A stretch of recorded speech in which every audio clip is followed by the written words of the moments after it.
Bueno, en realidad en Europa, la Unión Europea, el espacio europeo, somos 27 países y en realidad también coordinamos con otros muchos dentro del espacio europeo, ¿no? Tenemos la zona Schengen, por ejemplo, para la circulación de personas. Por lo tanto, son más de 30 países donde tenemos una actividad coordinada, ¿no? Eh, Claramente, las medidas de aislamiento, las medidas de prohibición de los desplazamientos, ¿verdad? Y el confinamiento es lo que está imperando en muchos países europeos, que es lo que se ha adoptado aquí en el Perú también, ¿no? Y por lo tanto, yo creo que es una de las estrategias privilegiadas en este momento, porque de lo que se trata, aunque hay matices, ¿no? En función de los países europeos, pero el objetivo siempre es evitar que el sistema sanitario llegue al punto del colapso, llegue a la saturación absoluta, ¿verdad? Llegue hasta un momento en el que ya no puede hacer frente a la carga de pacientes, ¿no? O sea que hay que evitar que todo el mundo enferme y sobre todo de manera grave al mismo tiempo. Y esa es un poco la estrategia que se ha seguido en Italia, en España, en Francia, ahora el Reino Unido y otros más, ¿no?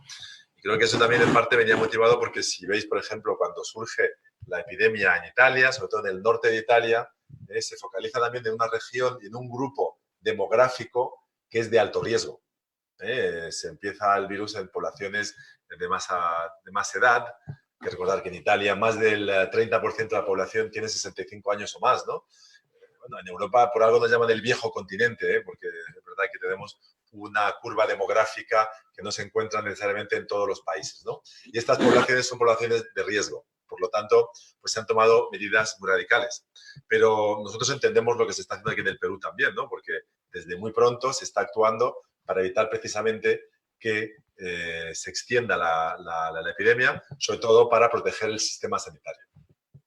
En el caso de Italia, vemos que hay una cantidad importante de infectados. ¿El sistema sanitario está en el colapso? ¿En qué situación se encuentra en estos momentos? Bueno, está claro que el sistema sanitario en Italia, en España, en otros países, está haciendo frente a unas condiciones extremadamente difíciles, ¿no? Y está pidiendo la solidaridad de todos los ciudadanos y la está consiguiendo, el apoyo de toda la sociedad y también el compromiso de todo el personal médico, ¿no? Y por eso, pues, empezó en Europa, algo que se está haciendo aquí también, ¿no? Se empezó en Europa a salir a los balcones, a aplaudir por el personal médico, ¿verdad? Porque hace falta y ellos son los que están en primera línea, ¿no? O sea que hay un estrés muy fuerte sobre los sistemas sanitarios en Europa, ¿no? Pero bueno, vemos, por ejemplo, hoy cifras en Italia, en España, ha habido menos contagios, la curva de contagios ha disminuido poco a poco, aunque todavía no hemos llegado al punto más alto de la epidemia, ¿no? O sea, por lo tanto, todavía hay que seguir asegurándonos que los sistemas médicos, sanitarios, son capaces de resistir y de hacer frente a esta epidemia. Y justamente nos habla de la curva de contagios, ¿no? Que vemos empezando a disminuir. ¿Cuál cree usted que ha sido la clave para lograr esto? Porque finalmente es algo que todos los países en el mundo están buscando. Bueno, estamos todavía en un punto muy elevado de la crisis, ¿no? Y todavía no hemos salido del punto más elevado. Y claramente lo han dicho las autoridades sanitarias en Italia y en España y en otros países, que todavía estamos en una curva ascendente. Sin embargo, lo importante es que la pendiente, ¿no? Pues la curva está variando, por lo tanto, hay que seguir precisamente con el respeto de las medidas de aislamiento, de distanciamiento social, porque sobre este virus hay bastante conocimiento, ¿no? Desde que sale en China y se extiende por otros países, en Europa, yo creo que hay unos estudios y una investigación científica muy avanzada, ¿no? Por lo tanto, se sabe que el vector principal de contagio son los contactos entre personas. Por lo tanto, hay que limitar los contactos sociales, ¿eh? Y el hecho de que se han impuesto medidas muy drásticas en España, en Italia, en Francia ahora, en el Reino Unido también ahora, pues está teniendo un impacto. Pero, por supuesto, todavía hay un número de personas contaminadas, todavía hay contagios y, por lo tanto, hay un periodo de incubación, por lo tanto, van a seguir saliendo personas contaminadas, claro. Perfecto. Embajador, antes de entrar con la entrevista, usted me contaba que también es un aspecto social, pero también un aspecto económico. O sea, no se puede hablar de uno sin tocar el otro tema también. Sobre el aspecto económico, ¿qué está haciendo la Unión Europea en estos momentos? Sí, esto es fundamental, porque esta crisis tiene esos dos aspectos, ¿no? Claramente la protección del sistema sanitario, proteger la salud de los ciudadanos, de los grupos vulnerables, de todo el mundo, eso es el aspecto muy importante, prioritario, pero también en paralelo no hay que olvidar que es una crisis económica. O sea, hemos puesto la economía en una situación de parálisis o por lo menos de ralentí muy acelerado, o sea, muy acentuado. Por lo tanto, este parón económico puede tener consecuencias graves, irreparables. Lo que hay que hacer es evitar que las consecuencias sean irreparables, por lo tanto, hace falta apoyos importantes, masivos, públicos. En Europa, por ejemplo, hemos decidido flexibilizar la disciplina fiscal y las normas fiscales que existen, muy establecidas desde hace años, porque, como sabéis, somos un espacio económico común, donde buscamos la estabilidad de todos. Tenemos una moneda común la mayoría de los países europeos, el euro, ¿no? Y por lo tanto había una serie de normas muy estrictas, ¿no? Y con la crisis, inmediatamente Europa, esto es una decisión que se toma a nivel europeo, decide flexibilizar para que los estados puedan utilizar todos los medios financieros, los fondos públicos necesarios para hacer frente a esta crisis. Europa también aporta fondos públicos, Europa aporta fondos para apoyar los sistemas sanitarios, para apoyar a las pymes, para apoyar a los particulares también, a los consumidores y a los trabajadores, porque hay que evitar que esta crisis ahonde todavía más la desigualdad, ¿no? Y las diferencias sociales. Y creo que esto es importante en América Latina, ¿no? Donde ha habido unos vientos de protesta social que han soplado, ¿no? Hace unas cuantas semanas y unos meses en varios países, ¿no? Por tanto, el aspecto socioeconómico fundamental junto con el aspecto sanitario. Perfecto. ¿Y qué medidas, cómo se traduciría estas medidas globales dentro de la Unión Europea al común de la gente? O sea, una persona en España, una persona, o quizás una persona en Italia, ¿de qué manera se vería beneficiada con estas medidas económicas? Bueno, ahí se está hablando de transferencias directas, ¿no? A los ciudadanos, por supuesto, apoyos directos a los ciudadanos. Hay personas que han dejado de cobrar su sueldo, hay personas que necesitan ir a trabajar para poder cobrar o para poder tener el nivel de remuneración que necesitan. Hay empresas que si no tienen ningún tipo de actividad, por ejemplo, pienso en el sector turístico, ¿no? Que es fundamental en Europa, ¿no? Somos el mayor destino turístico del planeta, ¿no? Tenemos países como Francia y España que están tocados por la crisis, Francia recibe 100 millones de turistas extranjeros al año y España 90, ¿no? Imaginaros el impacto económico que esto tiene y cómo supone un parón para los negocios del sector turístico, ¿no? Por lo tanto, hace falta apoyos directos a las empresas, ¿no? Y los estados se están endeudando, obviamente, con lo cual eso puede tener una consecuencia a largo plazo. Para ello, los europeos están discutiendo en este mismo momento de la posibilidad de que el Banco Central Europeo pueda intervenir. Se habla de bonos, ¿verdad? Okay. Donde se aportarían fondos para precisamente aliviar la deuda pública que están asumiendo los estados, ¿no? O sea, un movimiento de solidaridad financiera y fiscal europea que hasta ahora nunca habíamos visto. Perfecto, perfecto.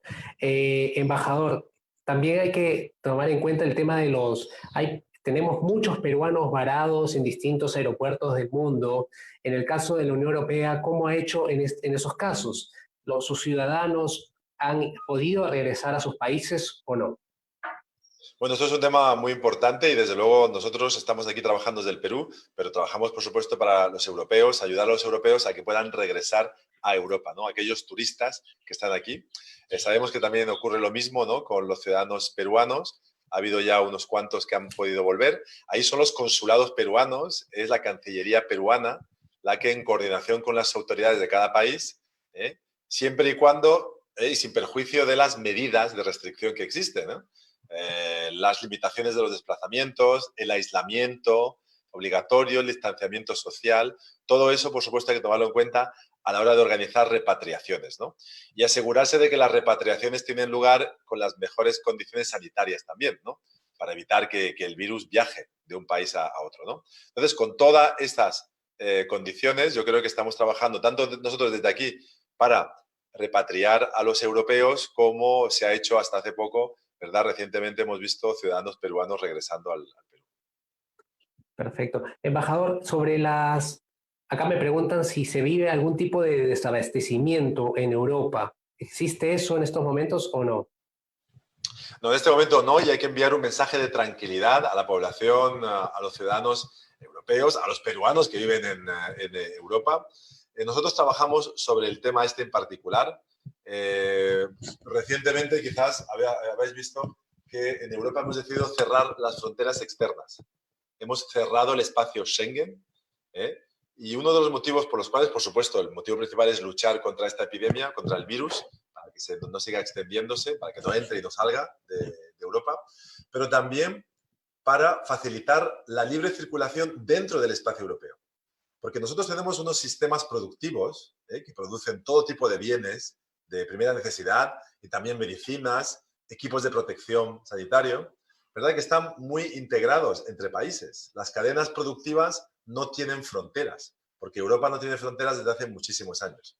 Con el virus, algunos países han restablecido los controles, incluso las fronteras. Tenemos atascos kilométricos, multikilométricos, en algunas fronteras europeas, ¿no?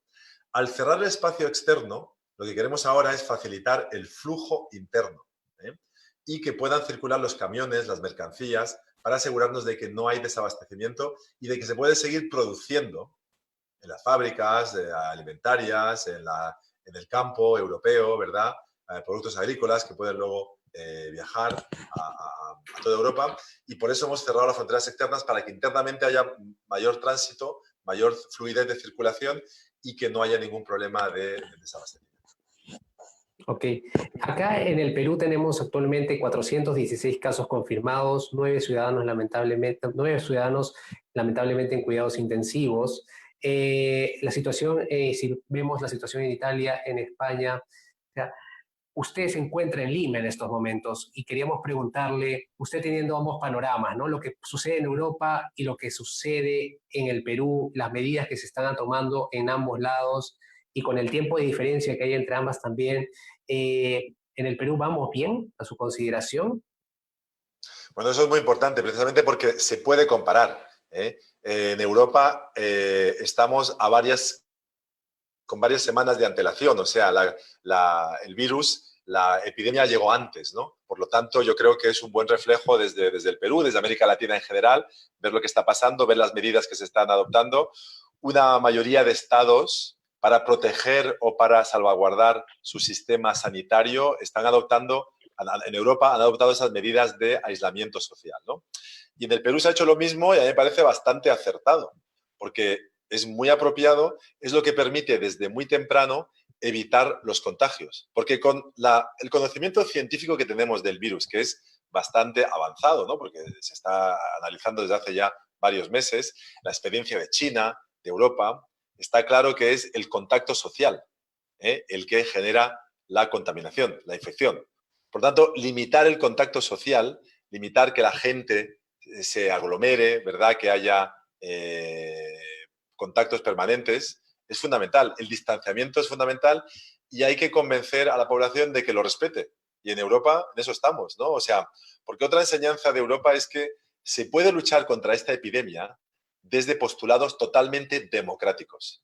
No hace falta ser un Estado autoritario, ¿verdad? Siempre es más fácil. Un Estado autoritario puede imponer una prohibición de salida bajo sanciones durísimas, pero desproporcionadas, por supuesto, ¿verdad?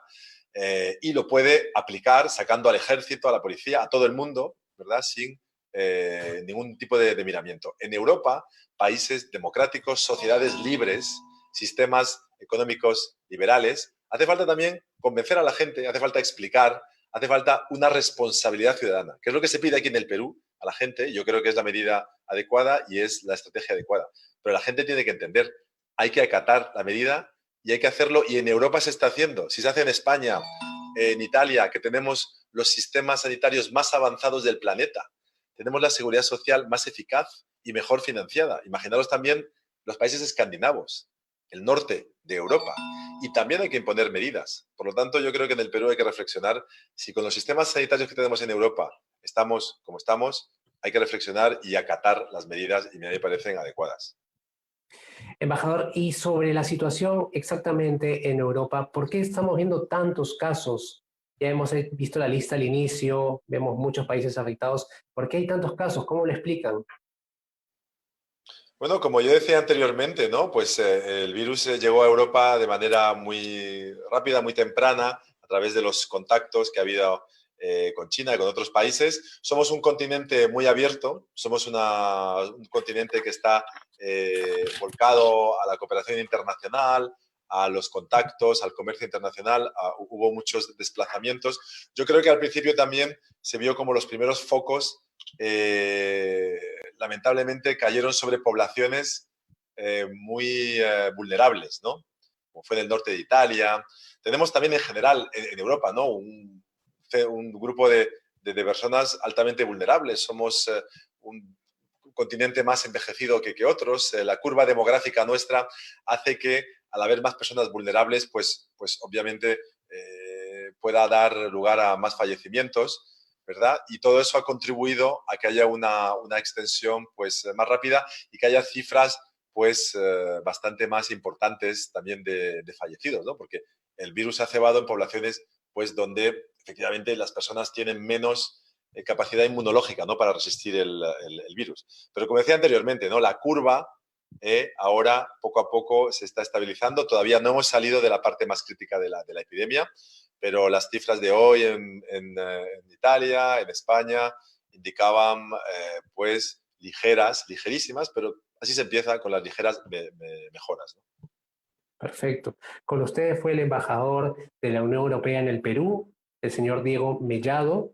Embajador, yo pongo a disposición de usted las cámaras del comercio por si quiere subrayar algo de todo lo que hemos hablado o si quiere mandar desde su posición de embajador algún mensaje. Adelante, por favor. Sí, muchas gracias. Yo creo que el mensaje está muy claro. Las medidas de aislamiento social, de distanciamiento, funcionan. Conocemos desde el punto de vista científico cómo se extiende el virus y es por contacto entre personas. Esa es la experiencia en Europa, en España, en Francia, en Alemania, en el Reino Unido, en Dinamarca, en todos los países europeos y también fuera de Europa, en China, en Estados Unidos. Por lo tanto, sabemos que existen gestos que salvan vidas y que permiten que no se colapse el sistema sanitario. Y esos gestos en el Perú son claros, es decir, respetar y acatar las medidas que ha establecido el gobierno y que nos obligan a todos a permanecer en casa y a limitar al máximo nuestros desplazamientos. Por lo tanto, háganlo por ustedes, por toda la sociedad y lo estamos haciendo en Europa, desde luego. Perfecto. Fue el embajador de la Unión Europea en el Perú, Diego Mellado. Nada, agradecerle su tiempo, agradecerle toda la conversación que hemos tenido, todas las indicaciones que nos ha dado. Agradecimiento enorme también a todas las personas que han estado conectadas. Recuerden que este espacio básicamente lo que busca es que tengan la información de fuentes confiables a la mano, que es lo más importante en esta época de desinformación a través de redes sociales. Y nada, mi nombre es Martín Tumay, un agradecimiento también a Julio Melgarejo por haber hecho posible la transmisión. Y nada, nos despedimos, volvemos en unos minutos con otra entrevista en vivo. Gracias, embajador, cuídense mucho, hasta luego. Muchas gracias. Cuídense todos. Gracias.